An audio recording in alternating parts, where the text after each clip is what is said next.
राधे राधे दोस्तों। आज हम आपको ननंद भाभी की कहानी सुनाएंगे। एक गांव में ननंद भाभी रहती थी।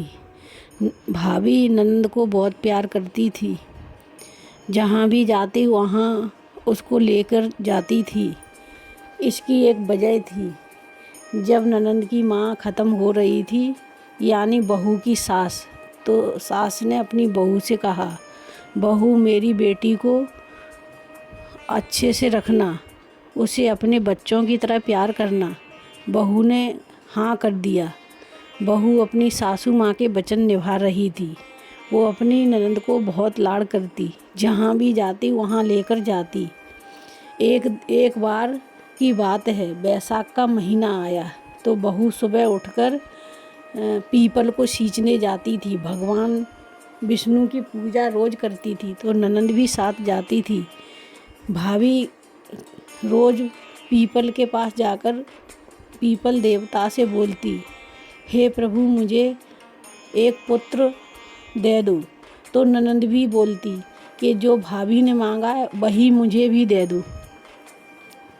तो पीपल देवता ने भाभी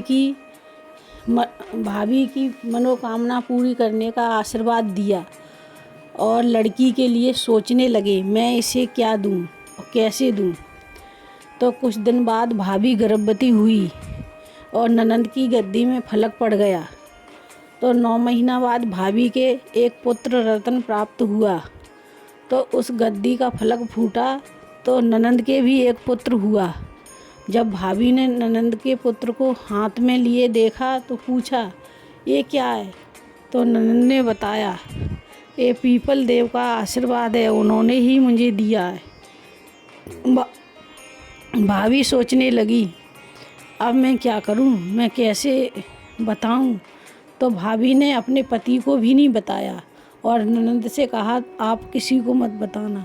भाभी ने बोल दिया, हमारे जुड़वे बच्चे हुए। एक दिन भाभी कुएं पे पानी भरने गई तो ननंद से कह गई कि दोनों बच्चों को संभालना।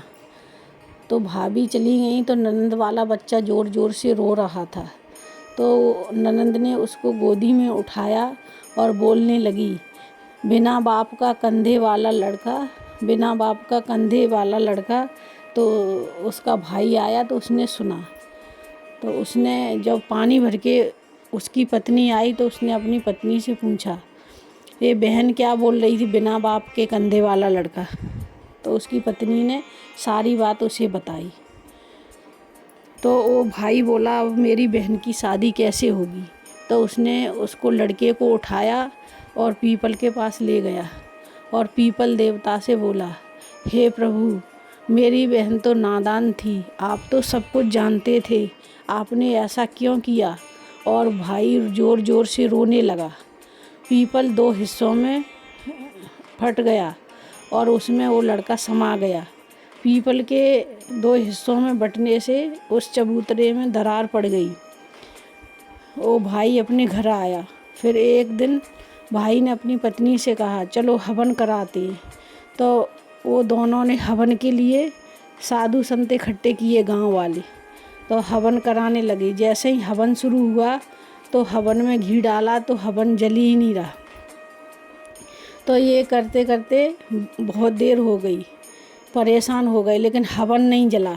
तो उससे पूछा ब्राह्मणों ने, आपने सभी अपने बेटी बहनों को बुला लिया? बोला, हाँ मैंने सभी को बुला लिया। तो फिर अग्नि क्यों नहीं जली?